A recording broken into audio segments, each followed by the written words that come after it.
شروع کوم په نامه د خدای چې بخونکی او مهربانه ده. زه غواړم چې نن تاسو ته د هغه د زړه د حملې په وخت کې یو څو سپارښتنې. د زړه په حمله کې چې دی ناروغ باندې یعنې د زړه د چپې سینې شدید درد وي چې یا دا د سوزش په شکل باندې وي یا خدای چې یعنې داسې د یو دروند بار چې دلته ایښی وي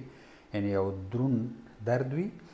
یا دا چې یو ډېر تیز درد وي لکه دلته چې یو سیخ ننباسي او بهر ته تېوځي یعنې داسې یو شدید درد وي. دغه درد چې کوم دی مختلفو ځایونو ته هم خپریږي په بعضې وختونو کې لکه مثال چپې اوږې ته همدارنګه چپ لاس ته عین تر دې وړې ګوتې پورې دا درد خپریږي یا چې دی مثال پورتنۍ جامې ته د ولو منځ ته د خېټې پورتنۍ برخې ته او په ډېرو کمو واقعاتو کې چې کوم دی د سینې ښي طرف ته چې دی دا درد خپریږي. په ځینې ناروغانو کې په ځانګړي ډول په ښځو کې چې کوم دی زړه بدوالی کانګې هم وي او همدارنګه چې دی سابندي ورته هم پیدا کېږي. دا ډول نښې نښانې چې په هر چا کې ولیدل شي په سملاسي ډول باندې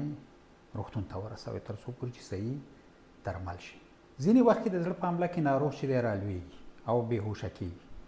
تاسو په سملاسي ډول باندې ورشئ که چېرته ناروغ ساه ایستله نو په یو طرف باندې واچوئ او ساه ایستل ډېر اسان پوزې او خولې ته ورته لاس نیسئ که چېرته د هوا ولګېدله په لاس باندې یعنې معنا ساه وباسي او په دغه وخت کې باید په یو اړخ باندې واچوئ په چپ یا ښي اړخ. که چېرته مو په چپ اړخ واچو دا لاس یې داسې کش کوئ او دا بل یې د لاس سر لاندې ږدئ او دا پښه چې کومه دا ورته راقت کوئ او په دې پوزیشن باندې اچوئ تر څو پورې چې امبولانس راځي او هغه چې دی ناروغ تاسې ورته تسلیموئ. زموږ او ستاسې په کلو بانټو کې د دې شونتیا نشته نو تاسې باید په همدې پوزیشن باندې یو روغتیایي مرکز ته ورسوئ تر څو پورې چې هلته صحیح معاینات وشي او صحیح درملنې وشي. که چېرته ناروغ بېهوشه و او ساه یې نه ایستله نو فوراً یې چې دی نبض وګورئ په دې لاس کې بهر تر د دې درې ګوتو په واسطه باندې ډېر اسان که چېرته یې نبض نه نو سملاسي دا یو لاس په بل باندې ږدئ او د ناروغ په چپه سینه باندې قوي زور کوئ داسې 10 ځل 1 2 3 4 تر 10 ځل پورې او 2 ځل ژوره ساه اخلئ او بیا ناروغ ته په خوله کې پوکوئ او دا چاره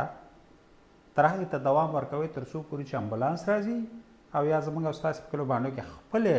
روغتون ته رسوئ نو تر هغه وخته پورې دې چارې ته دوام ورکوئ 13 ځل زړه ته ورته زور او 2 ځل چې دی په خوله باندې ورته ساه ورکوئ. که چېرته کوچنی و 1 کلن 2 کلن کوچنی و چون د هغې پښتۍ ډېرې ضعیفه دي نو د 2 ګوتو په واسطه باندې تاسې ورته سینې ته زور ورکوئ او 15 ځل زور ورکوئ